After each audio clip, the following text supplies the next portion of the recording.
Hey, hey, hey, bienvenidos una vez más a Perípatos. Les habla su creador y anfitrión Sebastián Cova, politólogo, grabando esto la tarde del jueves 13 de febrero de 2025 en mi casa, aquí en el sureste de Caracas, Venezuela. Wow, eh, pensé que iba a grabar un podcast mm, más cercano al anterior, pero la semana pasada fue mi cumpleaños, entonces también eso me sacó un poquitico de circulación intelectual. Y luego también les confieso lo mismo que les dije al comienzo del podcast anterior, es un poco abrumador la cantidad de noticias políticas que está viendo en el mundo desde la elección de Trump y sobre todo desde que juró el cargo el pasado 20 de enero que como me dijo mi amigo Diego que vive allá en Denver, Colorado, voy a tener que sacar un podcast diario para poder cubrir las cosas. Tengo una amiga, una gran exalumna, Gabriela, que vive en Atlanta, que me está tratando de convencer de que haga videos de TikTok, lo cual amerita muchísimo más producción que un podcast, así que no sé si estoy en capacidad de hacer eso. Bueno, en capacidad podría estarlo, ¿no? Lo que me quise referir es a disposición de pasar por el trabajo que eso significaría. Pero bueno, están barajándose esas ideas. También hay una oferta de utilizar un estudio de grabación profesional para hacer entrevistas tanto presenciales como a la distancia. Yo no soy muy amigo de las entrevistas a la distancia, aunque bueno, aquí hay varias en este podcast que mal que bien han funcionado, pero siempre prefiero tener a alguien en un estudio y eso también es una posibilidad, pero bueno, a mí no hay nada que me frustre más, parece mentira, que tener varias opciones, porque entonces me cuesta muchísimo decidir. Yo no sé si yo pudiese vivir en un país como los Estados Unidos, donde ir al automercado y ver sopotoscientas marcas de un mismo producto. Yo no sé cómo la gente escoge. Es como esos directores como David Fincher y el más famoso de todos, Stanley Kubrick, que podían llegar, bueno, David Fincher todavía lo hace, a filmar decenas de tomas de una misma escena. Si esto me está oyendo un amigo director, no, yo no sé cómo David Fincher, que tiene un récord creo que es de 86, 85, y Stanley Kubrick, que llegó a tener uno de 120 y pico, creo que con The Shining, no, 140 y pico y 120 y pico con una escena en Ice White Shot. Yo me pregunto, ¿cómo un director que graba esa cantidad de escenas puede distinguir entre la número 15 y la número 22 y la número 47? Creo que David Fincher a veces cuando va por la número 50 dice, borren de la 1 a la 45 y los actores como que, estás loco. Pero igual, me desvié. La cosa es que decidir entre varias opciones porque también al mismo tiempo saqué un poco de libro para grabar, preparar los guiones para unos especies de podcast más elaborados, más trascendentales, más de explicación política, pero bueno, ahí están durmiendo, como dice mi mamá, el sueño de los justos, porque no termino de hacer nada con eso, porque igual son muchas opciones y todos los días me acogota un tema. La cosa es que decidí grabar esto yo finalmente, porque bueno, han pasado cosas, han pasado noticias y hay una preocupación que ha estado creciendo en mi cabeza y que me he dado cuenta que evidentemente no soy el único, como era de esperarse, porque varios analistas están preocupados por lo mismo, quedándonos dentro del caso de los Estados Unidos, que es la idea de que, bueno, como expliqué ya en el podcast anterior, eh, Trump desde el primer día, desde que se acabó la primera fiesta de, de su juramentación, la ceremonia, mejor dicho, entre que terminaba la ceremonia y asistía a las fiestas nocturnas que son tradicionales, cuando se jura el presidente, se puso a firmar un montón de decretos, incluso algunos que pretenden prácticamente obviar derechos o hacer reinterpretaciones, estricto sensu, de derechos garantizados por la Constitución. El más notorio de estos, expliqué la semana en el podcast anterior, es la enmienda 14 del año 1868 que establece la nacionalidad por jus solis, es decir, toda aquella persona que nazca en territorio de los Estados Unidos es automáticamente un ciudadano de nacimiento en los Estados Unidos. No importa que no sea una persona que luego no resida allá. Y así, pues, muchas personas, yo conozco muchos, fueron, adquirieron la nacionalidad porque, por ejemplo, sus padres estaban allá estudiando un posgrado. Y luego, más recientemente, tengo una antigua compañera de la escuela primaria donde yo estudié, que ella fue a los Estados Unidos a tener a sus dos hijos menores para darles la nacionalidad. Y después se devolvió. Menos de un mes. Tengo una exalumna que también hizo eso con sus hijos. Tengo un amigo que averiguó para hacerlo, pero me dijo que le costaba la gracia como $10,000. Eh, Nada más en papeleo, o sea, eso sin contar la clínica o el sitio donde vayas a dar a luz, creo. Entonces, bueno, eso es una cosa que parece que a los gringos ahora les molesta, que los que hacen eso en cantidades industriales son los chinos. Y, y bueno, me imagino que cuando sepan que muchos latinoamericanos también lo han hecho, pues les molestará igual. La cosa es que, como yo dije en ese podcast anterior, el inmediatamente anterior a este que estoy grabando, eventualmente esos casos van a llegar tarde o temprano a la Corte Suprema de Justicia, que en principio es el decisor final. Por ahora, ya cuando abrió esta semana, leí que prácticamente todas las decisiones que ha tomado Trump, que son órdenes ejecutivas, la, los presidentes siempre tienen amplia margen de acción, porque al ser los que están encargados de implementar la ley, se van a encontrar con un montón de detalles, de particularidades, de casos especiales que la ley no puede prever. Entonces se supone que el Poder Ejecutivo, que incluye a toda la administración pública, es la que está más capacitada simple y llanamente por llevar el día a día de eh, hacerle particularidades a la aplicación de la ley. Si quieren un ejemplo muy doméstico, piensen en el conserje de un conjunto residencial, por ejemplo, un edificio de muchos apartamentos. El conserje es en principio un delegado, pero el conserje no puede esperar a que la junta de condominio se reúna a cada rato para decidir qué hacer con este perro que se orinó la entrada, con este tubo que se reventó, con aquel bombillo que se quemó, con la factura que pasó el electricista y tal. Entonces tiene que tener cierto margen, tiene que manejar un presupuesto, o en principio debería, ¿no? Para poder tener velocidad y acción. No esperar a que se reúna la junta, convocarla para ese sábado o ese viernes en la noche, que se presente el caso, decir todo, o sea, evidentemente los conserjes hacen eso en casos muy trascendentales, pero tiene que tener cierto margen. Y en algunos edificios incluso manejan un presupuesto. Yo una vez leí un artículo fabuloso en la revista The New Yorker. Hará cosa de 20 años que lo leí, mi papá estaba suscrito a esa revista y por ahí tengo todavía montones. O sea, si yo me pongo a buscar, eventualmente encuentro ese artículo aquí en la casa. Recuerdo una vez haber leído sobre unos edificios residenciales en la ciudad de Nueva York y ahí descubrí que un edificio residencial de esos típicos, por lo menos los buenos, ¿no? Los caros, bueno, le podía dar empleo a 20 personas fijo.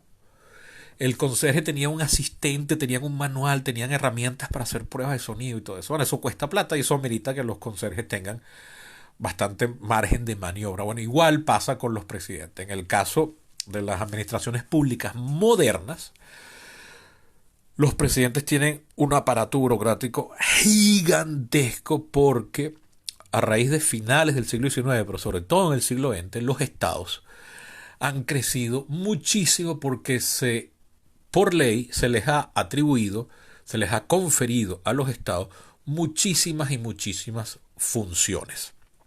Eso hace que en los países liberales que eh, aceptan el principio de división de poderes, eso hace que si bien legalmente los poderes, que suelen ser tres, tengan legalmente el mismo rango, en la práctica el Ejecutivo tenga, primero que nada, una cantidad de empleados millonaria. Por ejemplo, en los Estados Unidos la administración pública federal promedian unos 2,5 millones de empleados. Que irónicamente es el mismo tamaño de la administración pública venezolana, siendo que la población venezolana es menos del 10% de la población de los Estados Unidos.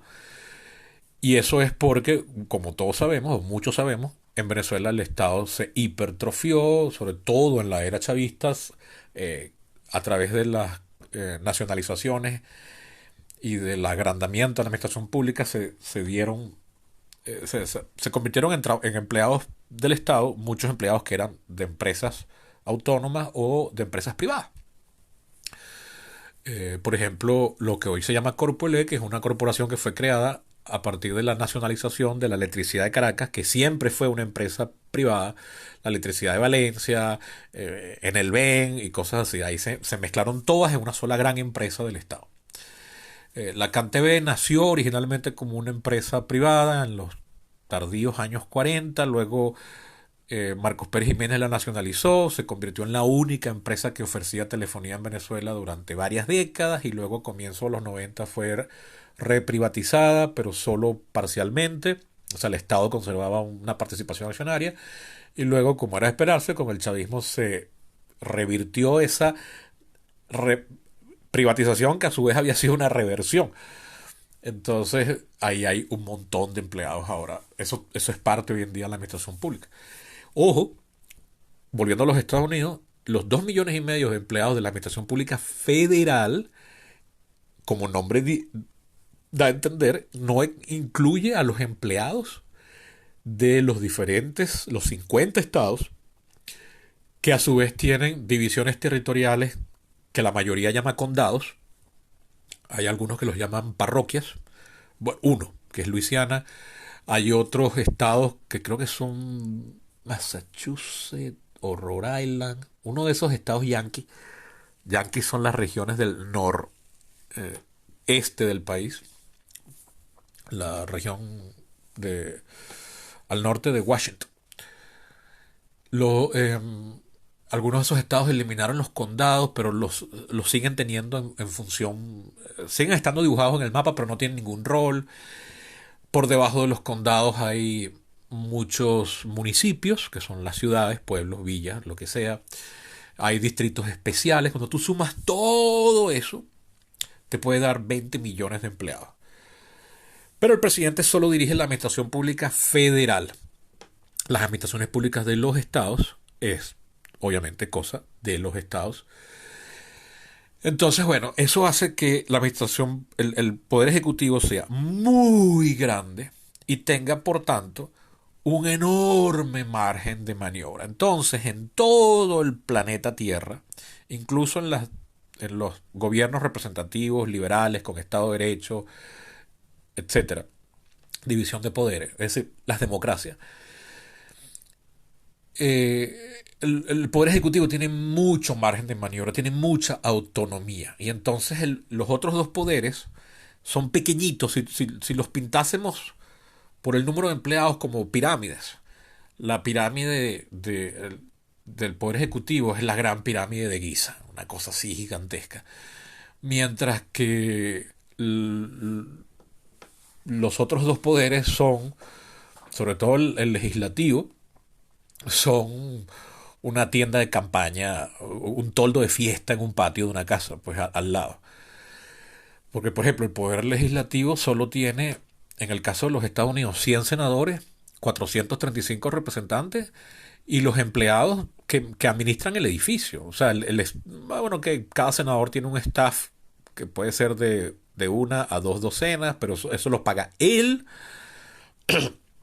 Eso no son empleados del Poder Legislativo. Luego el edificio sí tiene una serie de empleados y tiene algunas instituciones que están adscritas directamente, como por ejemplo la Biblioteca del Congreso, que no me quiero imaginar, pero debe tener entre 500 y 2,000 empleados. No sé, algún día lo conseguiré ese dato por ahí. En realidad es nada. Y el Poder Judicial, igual, bueno, son los jueces. En los Estados Unidos el Poder Federal tiene más o menos, o sea, el Poder Judicial Federal tiene alrededor de unos 800 y pico de jueces.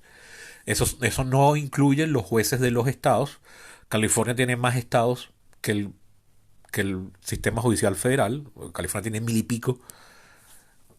Si tú sumas la de todos los estados, pueden ser, yo qué sé, 2,000, más los 800 federales. Y luego si nos quedamos nada más a nivel federal, bueno, tienen que si los clerks de los jueces, que son los asistentes, tienen esos alguaciles que son los que mantienen el orden dentro de los juzgados y tendrán los conserjes y los empleados. Igual, estaremos hablando de que en total el sistema judicial le dará empleo a unas 10.000 personas. Comparen eso con las cárceles no están adscritas al sistema federal, están adscritas al Poder Ejecutivo. Entonces, hasta donde tengo entendido. Entonces, wow, o sea, estamos hablando de 2,5 millones de empleados contra sumando los otros dos poderes, ponte tú 10.000, 15.000 empleados, no, no es nada lo que pueden ofrecer los otros. Entonces, su único eh, eh, forma de adquirir el mismo nivel que el Poder Ejecutivo es, bueno, que todos pongamos fe en creer que son poderes que tienen el mismo peso. O sea, eso está en el papel garantizado, pero como dije en el capítulo 101, que recomiendo mucho que por favor oigan, el, las constituciones son unos actos de ficción que todos nos asumimos y creemos, las leyes lo son. O sea, una ley tiene que tener un nivel de enforcement, pero, o sea, que enforcement sería la capacidad de los órganos que la misma ley crea para hacer cumplir dicha ley. Pero la inmensa mayoría de las leyes las cumplimos porque asumimos eso de forma automática. Y la idea que decimos, bueno, que esto lo tenemos que hacer porque está en la ley y esto es legal, esos son principios que nosotros asumimos de forma eh, muy parecida a la fe religiosa. Es decir, yo asumo esto y voy a actuar en consecuencia, pero no hay realmente, no es como las leyes de la naturaleza. O sea, a mí la ley de la gravedad se impone sobre mí porque yo quiera yo o no. La ley de la entropía, de todas esas cosas, finalmente yo me voy a morir, no importa que yo quiera o no. Entonces, eso es diferente a las organizaciones humanas que requieren un nivel de compromiso y de parte de las personas de querer asumir eso. O sea, el que yo tenga que pedir permiso para de repente entrar a una casa y que una persona me puede decir no, no entre y yo me quede afuera y no entre, eso es porque yo asumo que esa persona está capacitada para decirme no quiero que entres a mi casa y yo respeto eso. Lo contrario es un constante choque de fuerzas y de voluntades que harían la vida en sociedad horrorosamente imposible, porque entonces es la ley de la selva. Entonces estaríamos todo el tiempo como esos animales que eh, aquí mis vecinos tienen muchos gatos, entonces yo estoy todo el tiempo viendo cómo los gatos se pelean, cómo los gatos se quitan comida, como gatas, porque todas son hembras además, eh, cómo se maullan y se quitan de un sitio porque el otro llegó maullando. Bueno, así sería la vida en sociedad si no fuese porque nos hemos puesto una serie de normas y creemos en ellas. Y en el mundo moderno la máxima norma que nos hemos puesto es la Constitución. Entonces creer en la Constitución es parte de un artículo de fe laico y societal que le ha permitido a algunas sociedades llegar lejísimos. O sea, los Estados Unidos se ha permitido lo que se ha permitido porque en parte creen en esa organización social, sociopolítica que se dieron hace 250 años, ¿sí? Fíjense, hay una anécdota muy buena que le leí a un autor súper mega conservador republicano rajado de California, pero que escribe unos libros de historia buenísimos, eh, que se llama Victor David Hanson. Hay un libro fabuloso de él que es una especie de caracterización de la civilización occidental a través de su comportamiento bélico. Es decir, él agarra una serie de guerras, de batallas concretas. Se va hasta las guerras médicas de los griegos contra los persas, allá por comienzos del siglo V antes de Cristo, y termina en Pearl Harbor, creo. Pearl Harbor no, en la batalla de Midway, que fue unos meses después de Pearl Harbor.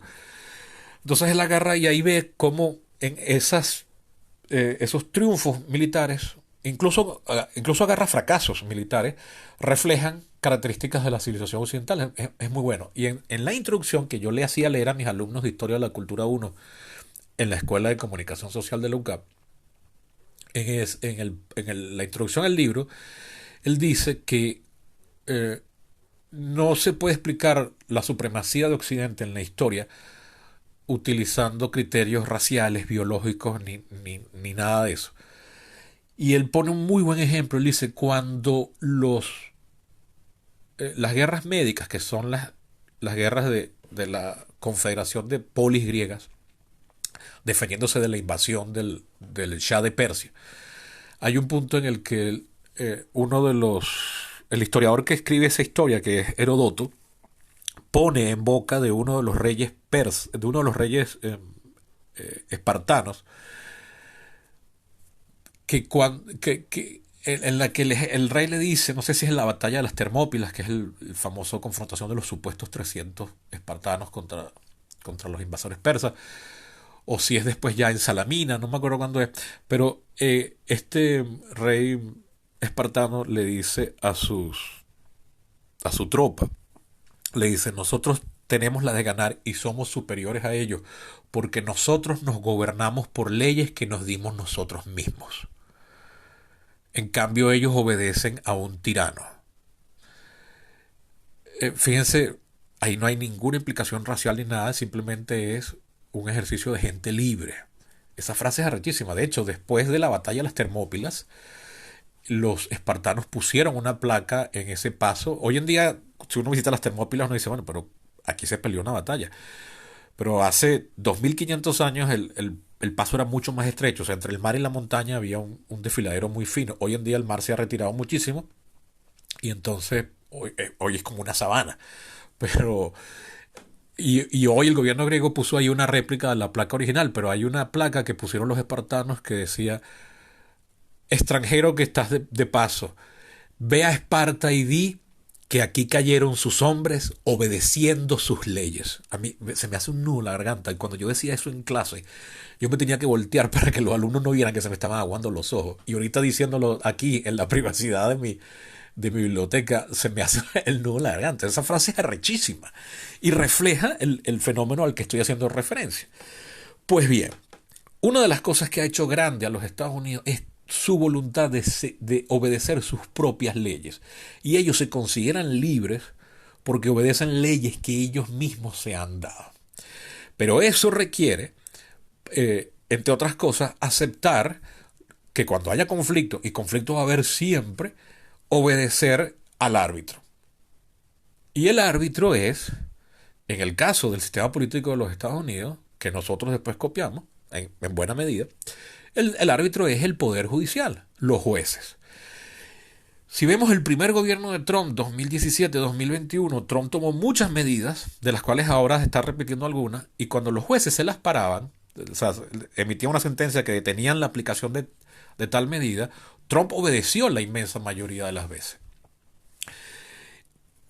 Y ahora pareciera que hay una voluntad diferente. El domingo en la noche fue muy comentado un tweet que yo vi, me salió, de J.D. Vance, el vicepresidente que era senador por Ohio, que por cierto, en 2016, entre 2016 y 2018, hizo campaña anti-Trump dentro del Partido Republicano, era un never Trumper y ahora es más trumpista que Trump. J.D. Vance tuiteó la noche del domingo que un juez no puede estarle diciendo al poder ejecutivo lo que va a hacer o no va a hacer. O sea, fíjense cómo ya hay una actitud de a mí no me va a parar nadie. A nosotros no nos va a parar nadie, o a Trump, o al amo Trump, no lo va a parar nadie. No importan el Congreso, que es el principio, el que más podría hacerlo, porque tiene lo que llaman the power of the purse, el poder de la bolsa, o en criollo, el poder de la cartera, es decir, es el que asigna el dinero, está dominado por los republicanos que están calladitos, aprobándole a Trump todas sus nominaciones para el gabinete y no están solo murmurando en el caso de los republicanos. Por supuesto, hay muchos republicanos que están espantados con lo que está pasando, pero se están quedando callados y son los jueces los que han detenido prácticamente todas las órdenes ejecutivas más trascendentales que ha tomado Trump desde la tarde del 20 de enero hasta ayer. Han sido todas detenidas por jueces federales. Todavía no han llegado a la Corte Suprema de Justicia porque establece la Constitución que tú primero tienes que comenzar con los tribunales inferiores que establezca la ley. Entonces son jueces. Eso después sería apelado a una segunda instancia, luego hay una corte de apelaciones y finalmente en la Corte Suprema de Justicia. En los Estados Unidos ha habido casos notorios donde la Corte Suprema ha emitido sentencias que el Poder Ejecutivo simple y llanamente ignora. Pero cuando las vemos, casi todas fueron durante la Guerra Civil, cuando el Poder Ejecutivo, en este caso presidido por Lincoln, estaba peleando una guerra para evitar que el país se dividiera, considerando que los estados del sur que habían declarado su independencia lo habían hecho por el secuestro de unos rebeldes que se habían hecho con el poder en esos estados y que la federación no debía permitirlo. Ese fue el argumento que estableció Lincoln para pelear la guerra, porque hubo mucha gente del norte que dijo, que se vayan, déjalos, ¿no? Pero Lincoln asumió, no, esos estados están secuestrados por unas bandas minoritarias de fascinerosos o de locos, y yo voy a impedir eso, bueno, con el ejército federal. Hay una muy famosa sentencia del año 1803 que está considerada posiblemente la sentencia más importante en la historia judicial de los Estados Unidos, que se llama Madison versus Marbury. Y les cuento rápidamente de qué va. En 1796 sale electo presidente la persona que había sido el vicepresidente de Washington. Washington fue el primer presidente, gobernó 2 periodos de 1789 a 1797. En el 96 hay elecciones y gana su vicepresidente, llamado John Adams, que es otro más de los Founding Fathers, delegado por Massachusetts. Adams solo gobierna un periodo cuando Adams se había peleado con uno que había sido compañero de gabinete con Washington y luego fue su vicepresidente, que era Jefferson, Thomas Jefferson, el que redactó. Ellos habían redactado juntos la Declaración de Independencia, pero esa redacción fue 99% Thomas Jefferson. Benjamin Franklin y John Adams lo que hicieron fue leerla y hacerle una sugerencia y dijeron muy buena y la firmaron, ¿no? Thomas Jefferson luego fue el vicepresidente de Adams, pero por un error en la redacción, o sea, por una redacción en la Constitución que los padres fundadores no se dieron cuenta que eso iba a implicar lo que implicaba eso, ¿no? Que rivales entonces iban a tener que compartir el gabinete. Eso se modifica después. Y entonces en 1800 John Adams pierde la reelección y la gana su vicepresidente Thomas Jefferson. Ahí se crean los dos grandes primeros partidos de los Estados Unidos. El Partido Federalista, que había tenido en la cabeza a Hamilton, Alexander Hamilton, y a Washington como primer presidente. Y luego lo que los historiadores andaban llamar el Partido Demócrata Republicano. En realidad no tenía un nombre. En la época lo llamaban el Partido Demócrata, pero también lo llamaban Partido Republicano, también lo llamaban antifederalista, que lo comandaba Jefferson. En 1800 pierde John Adams y sabiendo, en esa época los presidentes asumían en marzo, sabiendo que bueno, que viene Jefferson, él quiere hacer una serie de nombramientos de inspectores y cosas así. En esa época la administración pública era muy, muy, muy pequeña, no, ni la 10ª parte de lo que es hoy en día en los Estados Unidos. O sea, en una época en la que la población del país eran 3 millones, la administración pública puede haber sido 10.000 personas, una cosa así. Y o sea, era básicamente correos, inspectores, ciertos alguaciles, cosas así. Pero entonces, bueno, Jefferson está firmando un montón de...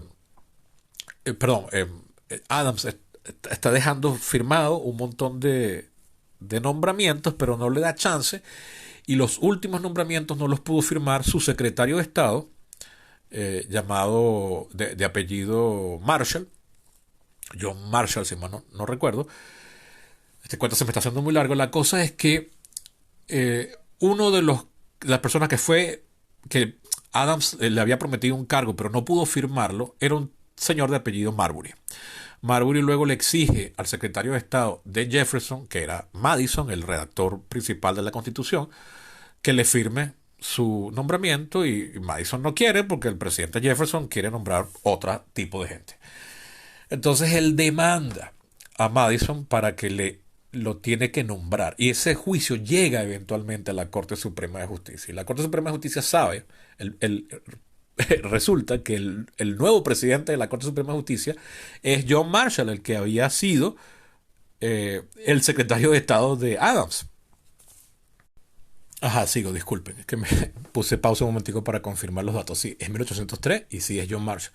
John Marshall, que había sido el secretario de Estado de Adams, luego Adams, antes de salir, lo nomina para ser el nuevo presidente de la Corte Suprema de Justicia, el Senado lo aprueba, y él se va, cuando sale Adams, él se va a la Corte Suprema de Justicia, donde estuvo presidiendo hasta 1835, estamos hablando de 1801.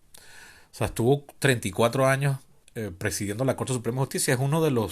Se le considera uno de los presidentes de la Corte Suprema de Justicia más influyentes en la historia del país. Él, que venía de ser operador político, él dice, si yo decido que Madison tiene que cumplir lo que yo firmé como secretario de Estado antes de irme de ahí y nombrar a Marbury, como darle el cargo que le habíamos prometido, la cosa es que muy probablemente Thomas Jefferson le diga a Madison, no le hagas caso, que venga él a darle el cargo. Y entonces la corte va a quedar en ridículo. Entonces él emite una opinión que la corte consensuadamente aprueba, que es la sentencia de Marbury versus Madison, que es uno de los casos más significativos en la historia político-judicial del país, que es que dice, el secretario de Estado Madison tendría que cumplir lo que la ley dice, pero el problema es que esa ley en la cual yo en mi cargo anterior de secretario de Estado le había otorgado esa función al señor Marbury, esa ley era inconstitucional porque había sido hecha de una forma que la Constitución no garantiza y violentaba un derecho garantizado por la Constitución. Entonces esa ley es nula y por tanto el señor Marbury no va a poder ocupar el cargo que se le había prometido. A partir de esa sentencia se establece el principio de revisión judicial, que es el poder que a través de esa sentencia, de interpretaciones posteriores a esa sentencia y todo el tiempo regarantizado, la Corte Suprema se atribuye la potestad de revisar leyes y en todo caso suspender su aplicación por considerarlas contrarias a la ley a la letra constitucional. Es decir, la Corte Suprema de Justicia se convierte en el último intérprete de la Constitución. Ya a partir de ahí no hay ningún otro. Y ese poder ha sido básicamente enorme y muy respetado a través de los años en los Estados Unidos, con sus idas y venidas, pero básicamente intocable. Y por eso a mí me preocupa hoy, y ya llego al tema central de este capítulo, que es que muchos analistas creen que y yo lo sugerí en el podcast anterior, muchos analistas creen que lo que está haciendo Trump es emitir una serie de órdenes ejecutivas para que eventualmente eso llegue a la Corte Suprema de Justicia y ver si la Corte le aprueba todas sus medidas, con lo cual se establecen sentencias revolucionarias que estarían revirtiendo incluso la sentencia de Marbury versus Madison. Porque ¿qué pasa? Por ejemplo, una de las órdenes ejecutivas que tomó Trump en estos pocos días que lleva gobernando es la de despedir un montón de inspectores generales, que son unos cargos federales, que están garantizados por ley.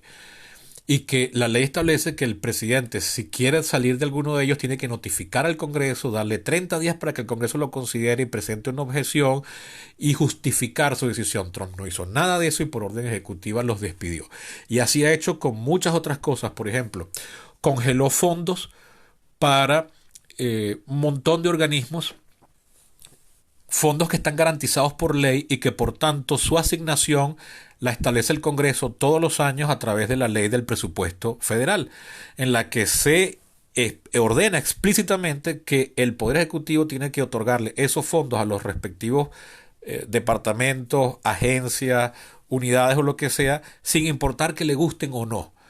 Trump congeló fondos federales por valores de varios billones de dólares para montones de becas, de funciones, de investigaciones, de programas de apoyo, y la ley explícitamente dice que el Poder Ejecutivo no puede hacer eso. También está tratando de despedir a un montón de empleados de la administración pública, que como ya les dije son de 2 millones y pico de empleados, la administración pública federal, para tratar de abaratar los costos del poder federal, porque esa es una vieja queja que hay en los Estados Unidos, que es que y en todo el planeta, que es que la burocracia pública se ha salido de control por hipertrofia. En los Estados Unidos, y otra anécdota histórica, en los Estados Unidos, a partir de Jefferson, el partido históricamente republicano, que no tiene nada que ver con el partido republicano de hoy en día, el partido de Jefferson, el demócrata republicano, que es como lo llaman los historiadores, estuvo varias presidencias en el poder, 4 presidencias seguidas. 5, perdón. Jefferson, Madison, Monroe y 4. O sea, Madison, Jefferson, Madison, Monroe y Adams, el hijo del otro Adams. Y después de ese último Adams llegó, el partido se dividió y una facción de la cual sí sale el Partido Demócrata actual, liderada por Andrew Jackson, que lo pueden ver en el billete de $20, llega a la Casa Blanca y Jackson era un populista, que era la facción más democrática dentro de ese partido, contrario a las élites y al elitismo de la gente de la costa. Y una de las cosas que hacen es decir que no hacía falta tener empleados de carrera y decir que, como decía Napoleón, los despojos del enemigo son el premio a la victoria. Eso lo llaman en inglés el spoil system, y a partir de ahí, estamos hablando de 1828, cada vez que llegaba un presidente nuevo a los Estados Unidos, despedía a prácticamente toda la administración pública y nombraba nuevos empleados a toda la gente que lo había apoyado en la campaña. Se le daba empleo a sus partidarios políticos. Eso duró hasta los años 80 del siglo XIX, cuando precisamente un nuevo presidente llamado un señor de apellido Garfield, Andrew Garfield, si mal no recuerdo, a los pocos meses de haber asumido, una persona que había trabajado en su comando de campaña y que estaba molesto porque todavía no le habían dado un cargo, le dio un tiro al presidente. Lo mata eventualmente, o sea, el tipo muere a raíz de las heridas de la bala a las semanas, y asume su vicepresidente Chester Arthur. Y este presidente, ante la crisis que se había creado, aprovecha el ambiente político para pasar una ley que el Congreso ya había diseñado, o que estaba diseñando, que es la ley de los servidores civiles, que es la ley que dice que no, a partir de ahora los empleados públicos tienen que ser empleados de carrera, que entren por concurso, tengan protección legal y todo eso. Eso es en los 1883, por ahí. 20 años después, ya para 1901, cuando asume Theodore Roosevelt, que también asume la presidencia porque matan al presidente McKinley, que es el presidente de la guerra con España, donde España pierde sus últimas colonias, que son Puerto Rico, Cuba y las Filipinas. Ese presidente muere por un tiro de un anarquista y asume su vicepresidente, Theodore Roosevelt, primo lejano del Roosevelt que luego será presidente en la Segunda Guerra Mundial, que se llama Franklin. Y por cierto, Theodore Roosevelt es el presidente más joven en la historia de los Estados Unidos, tenía 42 años, y es el presidente que le quita Panamá a Colombia para construir ahí el canal de Panamá, y es el primer presidente que viaja al exterior de los Estados Unidos en funciones, precisamente a visitar las obras del canal en Panamá. Ya Theodore Roosevelt, que es considerado el gran primer presidente, por cierto era republicano, de la era progresista, ya él había hecho un enorme esfuerzo por tratar de reducir el tamaño de la administración pública, que se estaba comenzando a hipertrofiar. Y fíjense, la ley de derechos de empleados civiles tenía apenas 20 años para ese punto. Y ya hay un clamor y una queja de que la administración pública se está comenzando a hipertrofiar y a salir muy cara. Y a partir de ahí los gobiernos no pueden valerse de los únicos impuestos que tenía el poder federal, que básicamente eran aranceles, estos que hoy en día quiere poner Trump otra vez. Por cierto, su héroe parece ser McKinley, y es el único presidente que Trump nombró en su discurso de posesión, el asesinado McKinley, asesinado en 1901. La administración pública ya no se podía pagar solamente con los aranceles y otros impuestos postales y cosas así, y crean el impuesto sobre la renta, que hoy en día es el terror de todos los países civilizados, porque es que tú tienes que declarar cuánto estás ganando, tanto por sueldo como por cualquier otra forma de ingreso, y un porcentaje de eso se lo tienes que dar al Estado para poder pagar la enorme cantidad de empleados y funciones que tiene el Estado hoy en día. Entonces, fíjense, va todo el siglo XX hay una queja enorme de que la administración pública es muy grande y muy cara. Y ya Clinton intentó también en los años 90 hacer una modernización de la administración pública, lo había intentado también Carter antes, Reagan también hizo esfuerzos, prácticamente todos los presidentes de la última parte del siglo XX lo han intentado.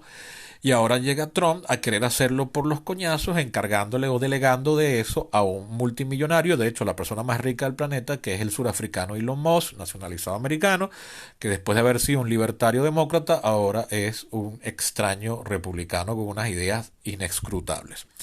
¿Qué pasa? Que se ha puesto, se ha encerrado, le dieron acceso a las órdenes de pago del Departamento del Tesoro, y con un grupito de hackers, programadores, algunos de ellos incluso todavía estudiantes universitarios, que nadie sabe quiénes son realmente, se ha metido a analizar todas las órdenes de pago y a decir que hay que cancelarlas todas y que hay gastos ahí absurdos y que no pueden seguir estando permitidos. Pero absurdos o no, que no me extrañaría que sí, que efectivamente en estos días escuché un excelente, bueno, eso fue hace ya a finales de enero, escuché un excelente, no mentira, a principios de enero, escuché un excelente podcast del New York Times donde contaban que hay un programa que existe desde los años 70, creo, que se llama Sheep, así como oveja en inglés, que es un programa para hacer concursos de ovejas y entregar premios a los que hacen la esquilada más rápida, a los que tienen las ovejas más gordas o más bonitas y todo eso. Ese programa cuesta como $1 millón al año.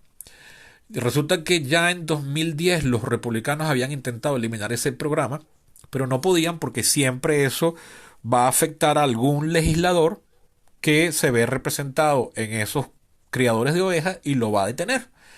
Entonces, el Congreso no es capaz nunca de reducir costos porque ahí ve un beneficio político. Esa crítica es cierta, pero la solución no puede ser pasar por encima de las leyes porque, como dije en el capítulo anterior, lo más difícil en la historia de la humanidad es convencernos como sociedad de que lo que gobiernan son las leyes.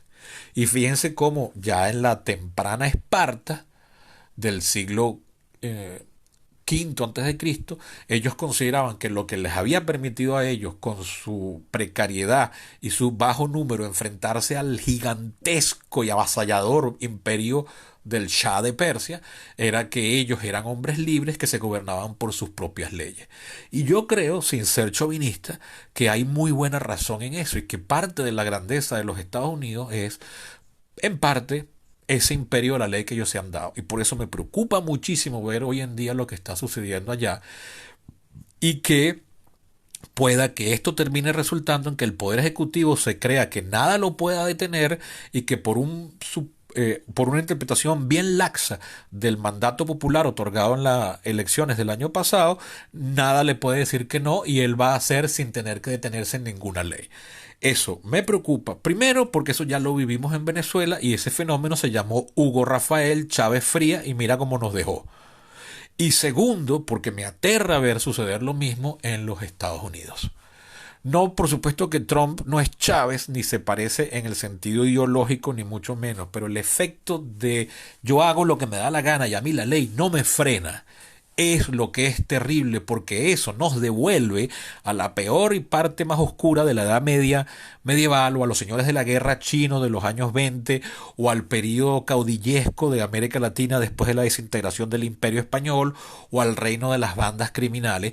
Es básicamente la ley de la selva, es los gatos de mis vecinos peleándose por carne, por territorio, por un lugar al sol. Eso se detiene con el imperio de la ley. Y el imperio de la ley cuesta muchísimo meternos eso en la cabeza porque es una ficción. Que un presidente que dirige una administración pública de 2,5 millones de empleados, que recibió el mandato de 50% de los votantes en la última elección, crea que solo por eso puede pasar por encima de la división de poderes, las órdenes de los tribunales y hacer lo que le da la gana puede traer unas consecuencias terribles para la posteridad de los Estados Unidos y, por tanto, del planeta entero. Porque, gústenos o no, ha sido los Estados Unidos los que la aparición de los Estados Unidos en la historia a finales del siglo XVIII fue lo que hizo temblar a las monarquías absolutas europeas que habían dominado la historia desde el Renacimiento, es lo que terminó produciendo la Revolución Francesa y por retruque las revoluciones emancipadoras aquí en América Latina, es la que luego impulsa la gran revolución industrial sin caer en los excesos de explotación en lo que estaban cayendo los europeos en su mismo proceso de industrialización. Por eso es que no se desarrolla en los Estados Unidos un partido revolucionario extremo, obrero, como había aparecido en Europa, con el caso más notorio son los comunistas, y es luego finalmente el país que eh, vence al despotismo germánico en las dos guerras mundiales y luego al despotismo de los comunistas en la Guerra Fría, acabando con la Unión Soviética y transformando a China.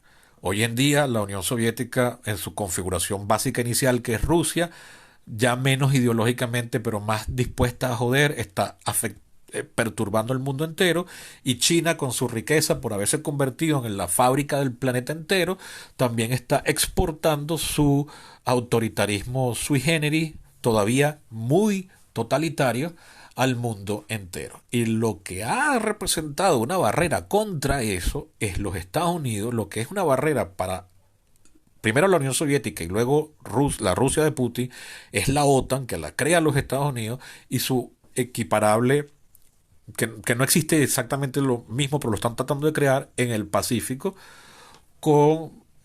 buscando hacerle una detente a la China comunista, que si bien de comunista todo tiene muy poco en la actualidad, aunque eso se ha reinvigorado en la época de Xi Jinping, es decididamente un gobierno que tiene un grado de control sobre su sociedad que recuerda los peores días del maoísmo, incluso con herramientas con las que Mao ni soñó.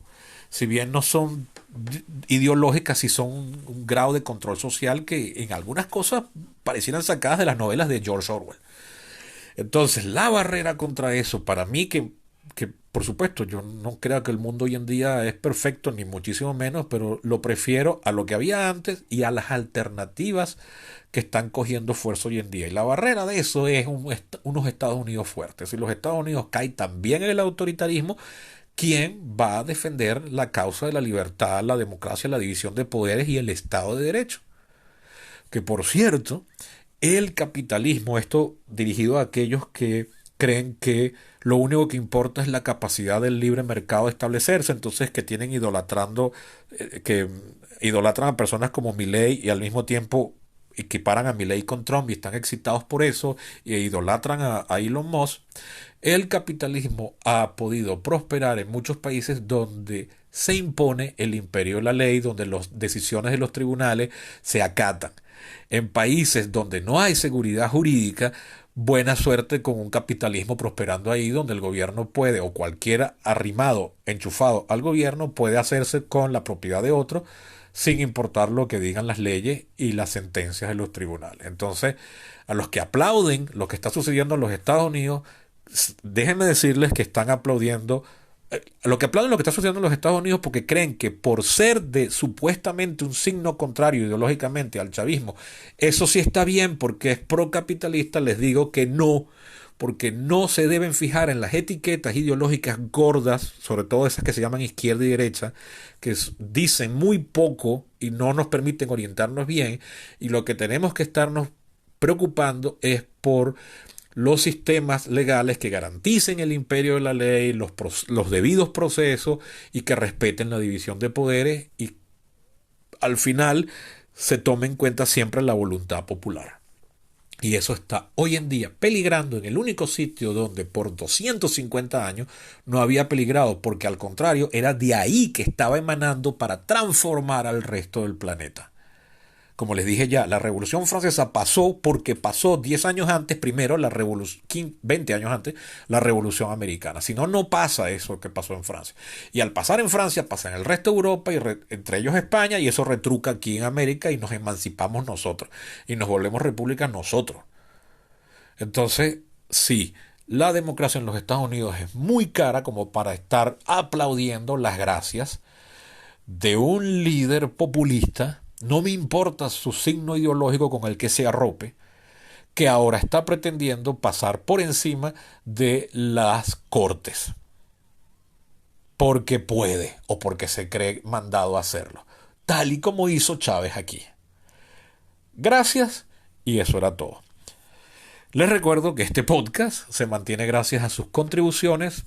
Pueden donar $1 mensual como mínimo, pueden donar más visitando mi perfil en Patreon, que se escribe www.patreon.com/peripatos. Hagan clic aquí en el enlace que pongo en la cajita de información. Háganle también llegar esto a aquellas personas que creen que les pueda gustar o interesar. Y yo me despido, Sebastián Cova, desde Caracas. Hasta la próxima y Dios nos coja confesado. Por cierto, una cosita rápida. Una de las sentencias que había un juez emitido deteniendo una de las ofertas que estaba haciendo Moss a nombre de Trump, era de pagarle a los empleados de la administración pública que quisieran irse, y les iban a pagar el salario de aquí a septiembre, cosa que además eso no se puede hacer porque los salarios están garantizados por ley que aprueba el Congreso. Pero bueno, un juez había detenido eso, le había dado una semana más, y ya ayer, de hecho lo leí esta mañana o lo leí anoche. Es una de las cosas que me abruma cuando estoy haciendo estos podcasts, que las cosas están cambiando demasiado rápido. Ya un juez permitió que esa oferta sí era válida. Entonces, bueno, yo de verdad, con lo que yo sé, no veo cómo eso puede ser válido, pero ok, ya por lo menos un juez dijo que eso está bien. Si yo hubiese grabado este podcast ayer, ya no puedo meter eso. Entonces, para que se den cuenta de lo que esto está implicando. Para invitarlos a contribuir económicamente y hacer esto más rentable. Ahora sí me despido, hasta la próxima. Nos vemos.